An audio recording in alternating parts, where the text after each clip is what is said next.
ये लोकतंत्र से बनी हुई सरकार नहीं है, ईवीएम से बनी हुई सरकार है। रिजोल्यूशन कर रही है ईवीएम के खिलाफ। इससे जनता को आप मूर्ख समझते हो। वन नेशन वन इलेक्शन जो है इसको पारित कर दिया है। लगातार इस पर जो है बात की जा रही थी, इस तरीके के मैसेज आ रहे थे कि जल्दी से पारित किया जाएगा। और देखिए, ये जल्दबाजी है। उस बारे में कोई ठीक से संशोधन या रिसर्च नहीं किया है। मोदी जी हमेशा अपने मन की बात बोलते हैं। जनता के मन में क्या है या जो अपोजिशन के लोग हैं उनके मन में क्या है, उस बारे में कभी सोचते नहीं। ये एक संघ राज्य व्यवस्था है हमारे देश में। अलग अलग राज्य, अलग अलग भाषा, अलग अलग प्रथाएं, अलग अलग तरह का हवामान, सब कुछ बदल जाता है। आप एक देश में लोकसभा विधानसभा की जम्मू कश्मीर का चुनाव नहीं कर सकते। आप मुंबई महानगर पालिका का चुनाव एक साथ नहीं कर सकते। ये सिर्फ आपके स्वार्थ के लिए आप ये करने जा रहे हैं। लेकिन मुझे शंका है क्या 2029 तक मोदी जी प्रधानमंत्री रहेंगे? आपको आश्चर्य होगा मेरे वक्तव्य से, लेकिन मेरा ये सवाल है, जो मोदी जी और शाह जी करने जा रहे हैं ये लोकतंत्र को सबसे बड़ा खतरा है। लोगों की भावनाओं को ठेस है।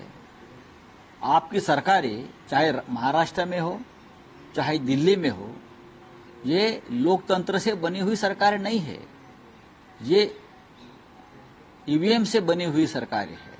महाराष्ट्र में आप देखिए, गांव-गांव में लोग रिजोल्यूशन कर रहे हैं ईवीएम के खिलाफ। इससे जनता को आप मूर्ख समझते हो। तो 2029 तक क्या मोदी जी प्रधानमंत्री रहेंगे देखने के लिए?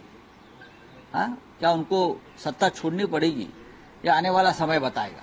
एनसीपी शरद पवार जी का जो पक्ष है उनमें दो विचार दिख रहे हैं। एक कह रहे हैं कि अजित पवार के साथ जाना चाहिए, दूसरा खुद कह रहा है कि हमें भाजपा के साथ जाना चाहिए। उसका मतलब है कि है ना, भाजपा के साथ जाना चाहिए, मीन्स भाजपा की गुलामी करनी चाहिए।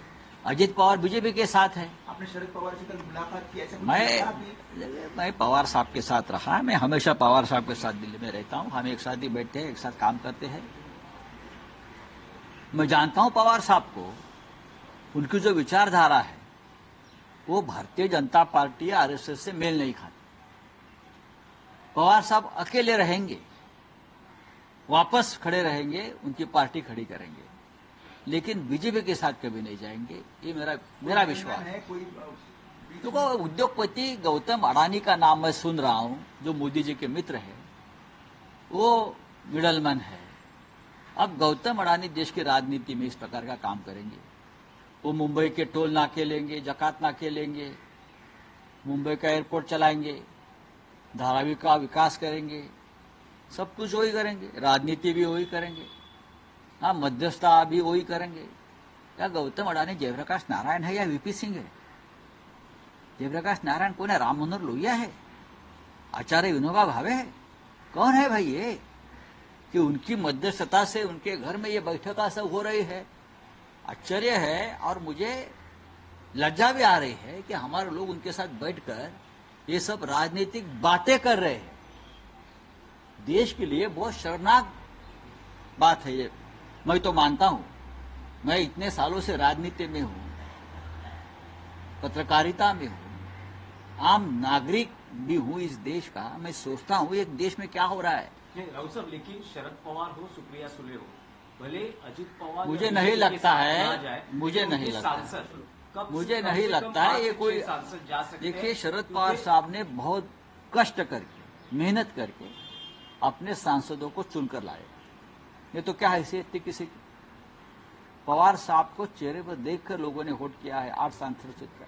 आप उनको तोड़ेंगे? आपको शर्म आनी चाहिए। आपके पास क्या कम है? आपके पास बहुमत है, फिर भी आपकी ये जो कीड़ा है ना दिमाग में, उसको तोड़ूंगा, उसको तोड़ूंगा, उसको तोड़ूंगा, ये कब तक चलेगा? नहीं राउत साहब, मामला है प्रफुल्ल पटेल के कैबिनेट मंत्री पद का। प्रफुल्ल पटेल जी को अगर कैबिनेट बनना है तो जाकर मोदी जी के चरणों में बैठो। लेकिन उसको कहा गया है प्रफुल्ल जी को कि जो एक फॉर्मूला तय हुआ है कि 6 सांसदों के पीछे एक मंत्री पद। अजित पवार जी के पास एक ही सांसद है, तटकरे, तो और 5 सांसद आप तोड़कर लेके आइए। इसलिए प्रफुल्ल साहब की ये सब